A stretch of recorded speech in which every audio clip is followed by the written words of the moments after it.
सगळ्यांचे मी आजच्या मीटिंगमध्ये स्वागत करते। तर आपण जास्त वेळ न घेता आजच्या आपल्या मीटिंगला सुरुवात करूयात।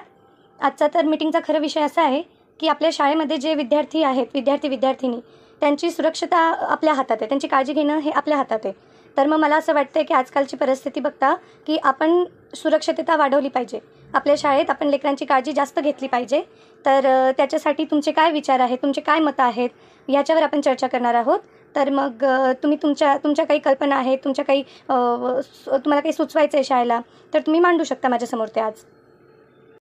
तर मी माझं मत मांडू का पहिले? हो मांडा। तर हे बघा, मला असं वाटतं की आपण जे काही कर्मचारी नेमणूक करतो शाळेमध्ये, ते कुठल्याही प्रकारचे असो, कोणी शिक्षक असो किंवा कोणी सफाई कामगार असो किंवा कुठल्याही प्रकारचे जे कर्मचारी आहे, त्यांचं जे बॅकग्राऊंड आहे त्याची व्यवस्थित पडताळणी झाली पाहिजे असं मला वाटतं। हो बरोबर आहे। यानंतर आपण त्याची जास्त काळजी घेऊ। कुठल्याही कर्मचाऱ्याला नियुक्त करताना आपण त्याची व्यवस्थित पडताळणी करून घेऊ।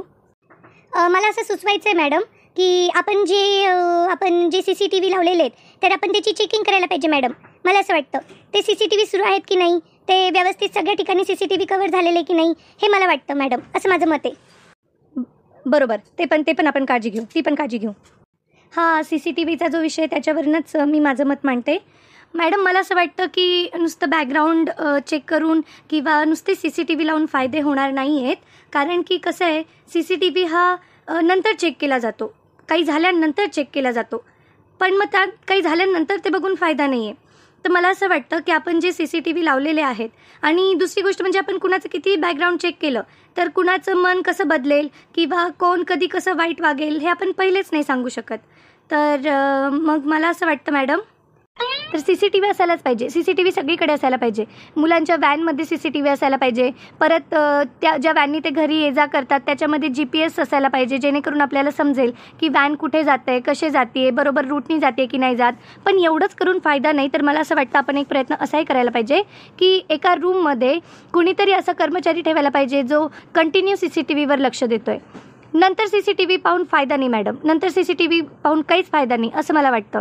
पण जर आपण लाईव्हमध्ये जर पाहिलं की CCTVमध्ये काय सुरू आहे काय नाही सुरू आहे, तर असे कामं म्हणजे आपल्या शाळेमध्ये होणार नाही। आपण त्याची सुरक्षा जास्त करू शकतो असं मला वाटतं मॅडम, असं माझं मत आहे की CCTVसाठी एक खास रूम असायला पाहिजे आणि कुठे काय सुरू आहे हे बघायला एखादा कर्मचारी तरी असायला पाहिजे, जेणेकरून आपण गोष्टी घडूच नाही देऊ शकणार मॅडम। खूप छान, एकदम छान आयडिया आहे, एकदम छान। आजपासूनच आपण याची तयारी करूयात की आपल्याकडे एक CCTV रूम असेल आणि त्याच्यामध्ये कंटिन्यू कुणी ना कुणी ते बघणारा कर्मचारी आपण तिथे अपॉइंट करूयात, नियुक्त करूयात। एकदम बरोबर। व्हिडिओ आवडला असेल तर नक्कीच लाईक करा, शेअर करा आणि सबस्क्राईब करा। कमेंट करून नक्की कळवा की व्हिडिओमध्ये सांगितलेली आयडिया चांगली आहे की नाही।